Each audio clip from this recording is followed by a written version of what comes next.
High performers are often described as confident, capable, decisive, self assured.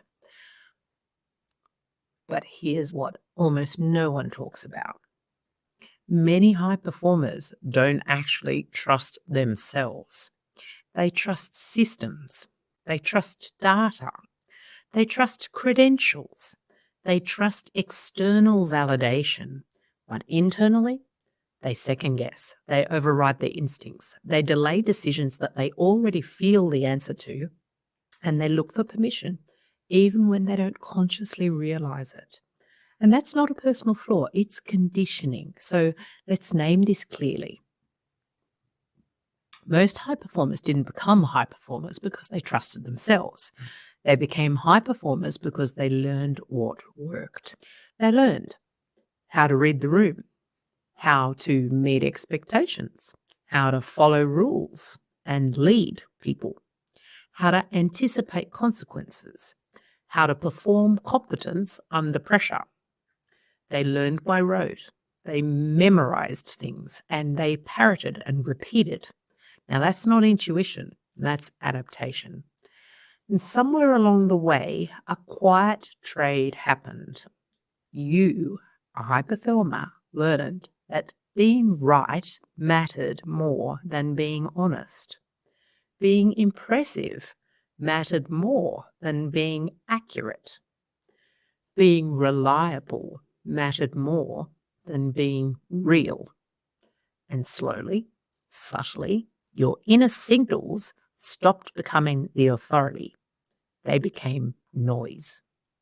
Here's the pattern I see again and again. A high performer knows the answer. They feel it, but then the mind steps in. What if I'm wrong? I should just think about this some more. Let me just check with someone else. I'm just going to look it up on Google. I'm going to put it through ChatGPT and get it perfect. I don't want to be irresponsible. And what sounds like intelligence is often self-distrust wearing a professional mask. Now, why does this happen? Well, because in many high-performing environments, intuition is punished and compliance is rewarded.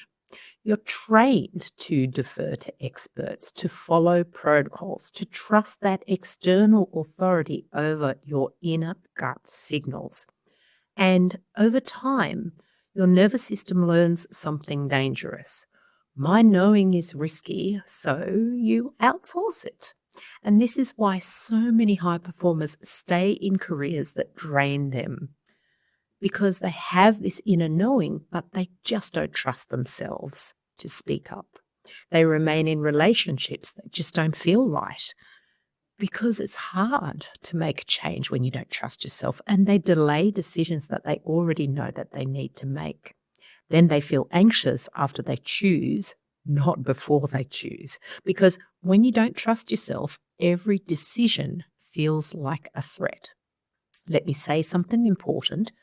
Self-trust is not a mindset, it's a nervous system experience. So if your body learned that making the wrong choice led to criticism, withdrawal of approval, shame, and consequences that you couldn't emotionally process at that time, then your nervous system learned to stay cautious, to double check, to wait, to override the body's signals, not because you're weak, but because you're intelligent and adaptive.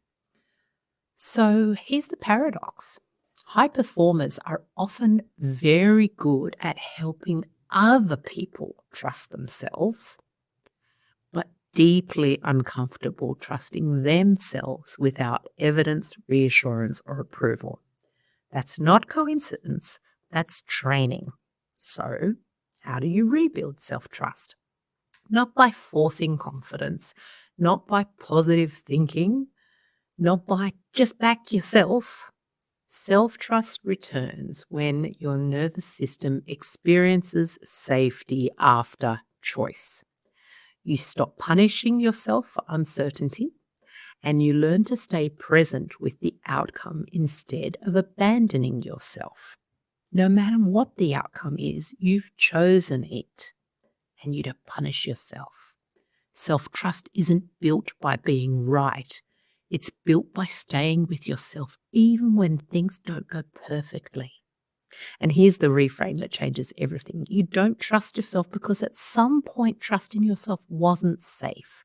That can be unlearned, not through pressure, but through regulation, honesty, and repair. If this resonates with you, here's what I want you to hear.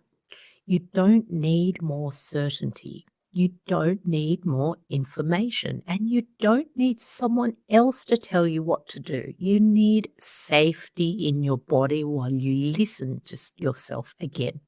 That's the work I do now, helping high performers stop outsourcing their authority and rebuild internal trust from the inside out. And in the next video, I'm going to talk about something many capable people carry quietly, the cost of being the capable one. Because competence often comes with a price no one warned you about. And once you see it, you'll understand why so many successful people feel tired in a way that rest just doesn't touch.